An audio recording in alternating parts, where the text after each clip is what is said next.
if you look with the rainfall point of view, if rainfall is inadequate or it goes beyond 25 or less than 25 centimeters, then we can expect the formation of deserts. So such type of ecosystems would be called as desert ecosystems. So criteria here is with respect to rainfall. So region with scanty rainfall.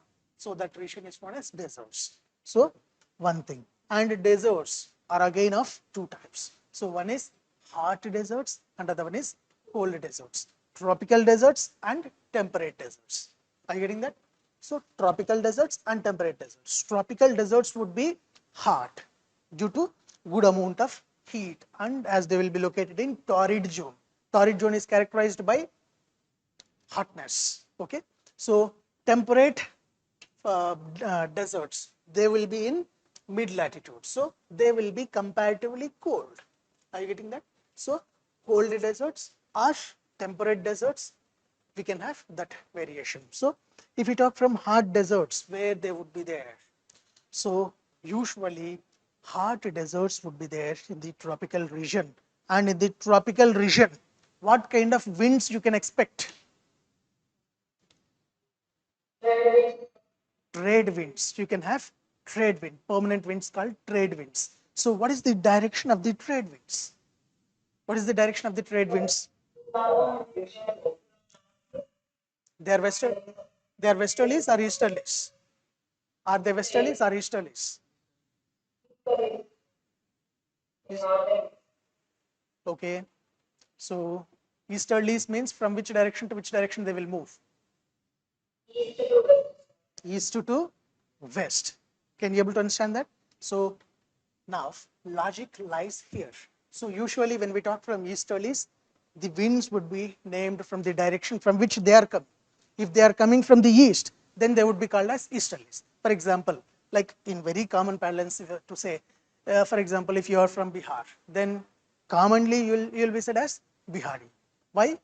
That would be your identification. That means though you are present in Delhi, you have came from Bihar, or like for example, if you came from any other place, let's say, so you will be called likewise because you will get an identity likewise. So in the similar fashion, winds also named likewise. So if they are coming from east to west, traveling from east to west, they are called as easterlies. And if they are moving from west to east, so they are called as westerlies. So if you see in the tropical region, mostly the winds are easterlies. So what will happen? Winds will move from east to west in this direction, east to west. So while they are moving from east to west, they will carry the moisture. And now you see western margins of the continents, like you see, take any example, and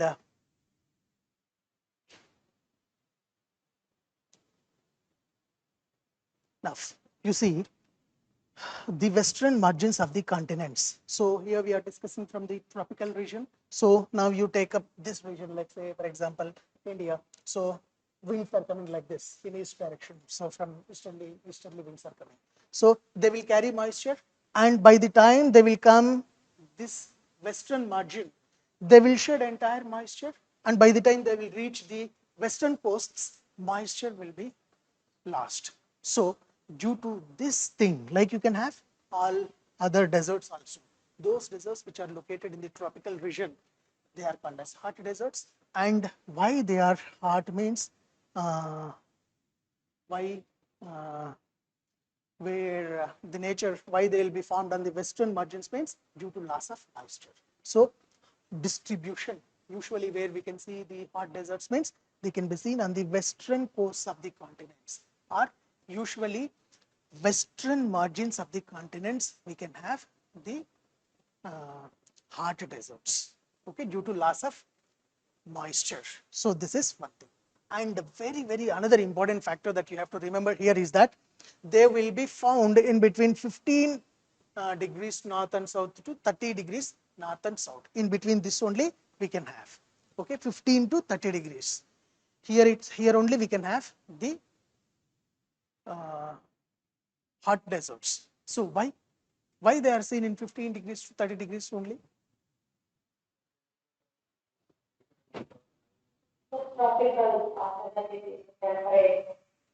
Okay, why? Means like we are saying that they are present in between 15 to 20, 30 degrees north and south latitudes. Why I am asking?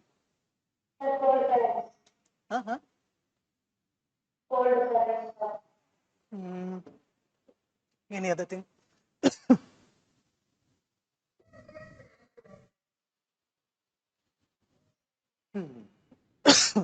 Same logic like moisture and rainfall. Moisture and rainfall. Due to, if you see in the equator region, 0 to 15 degrees, can you expect like a lack of rainfall? No, because it's the evergreen region, evergreen rainforest region. So more good amount of rainfall would be there. So there is no question of formation of deserts because the moisture has to go below to 20 below. Rainfall has to go beyond less than 25 centimeters. So it won't happen. Are you getting that? So, but if you look from in between 15 to 30, so there is formation of deserts due to the that easterlies are winds, so trade winds. So that's why they will be formed. So that's how they will be formed in 15 to 30 degrees north and south latitudes. So this is another region. That's how they will be distributed. So another important characteristic what we can see is extreme diurnal range of temperatures can be seen. So what do you mean by diurnal range of temperatures? Diurnal range? Huh. Yes. So diurnal range means when you talk from the perspective of differences between day and night and temperature of the day and temperature of the night. So if you have, for example, the hottest, the highest temperature of the daytime and the lowest temperature of the night. Difference between this is known as the diurnal range. Are you getting that? So, for example, if in a daytime the highest temperature is 42 and during the night time the lowest temperature is, let's say, 10 degrees centigrade. So difference 42 minus 10.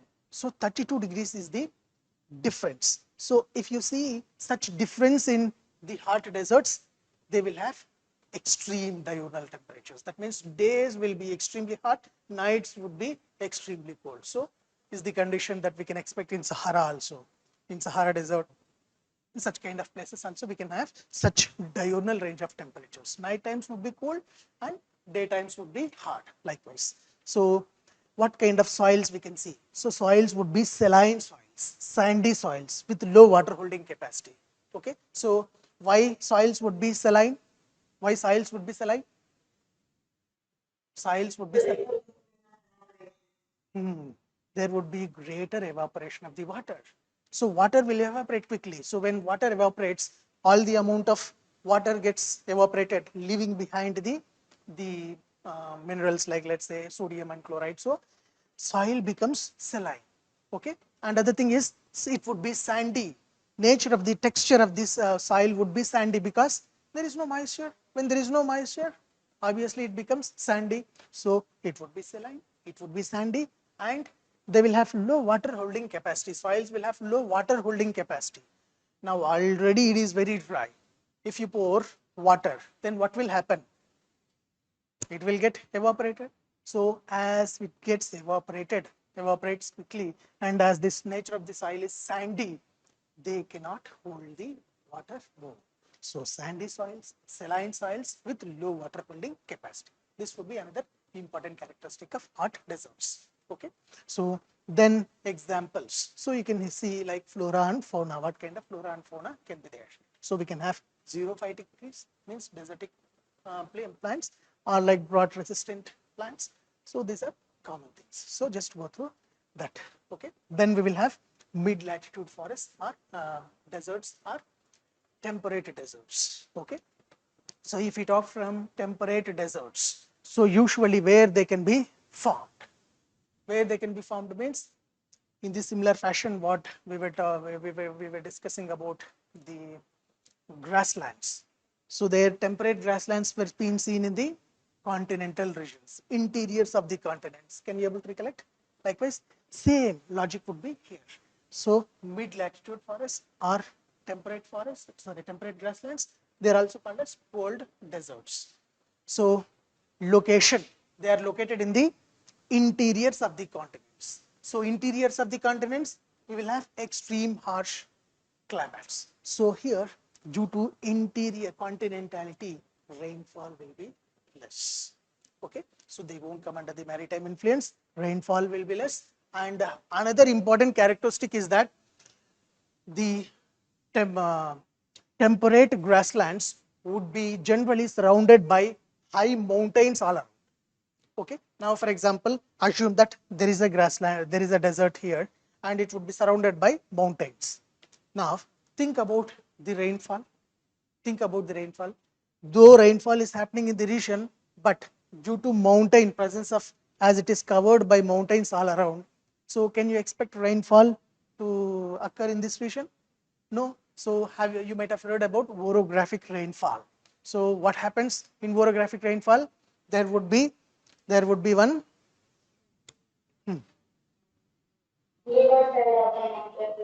Yes. Good. So good. So if you see mountain, so one side it would be windward side. So windward side. So in windward side we will have rainfall, and the other side would be known as leeward side. So the leeward side, by the time the winds will come this side, so it will shed all the moisture and it becomes dry, and there won't be rain this side. So similar thing will happen. Now in a 3D picture, you imagine that at the center there is a desert, and surrounding that there are mountains. So by the time rain reaches this side, it becomes rainless. So the deserts will fall under the leeward side of all the mountains, as they are located in, as it is located at the middle. So that's why, like for example, like if this is the desert patch, and if you see this side is mountain, this side mountain, this side, and this side mountains are there, so it will fall under the leeward side, so there won't be rain. So due to inadequate rainfall, it becomes desert area. Okay.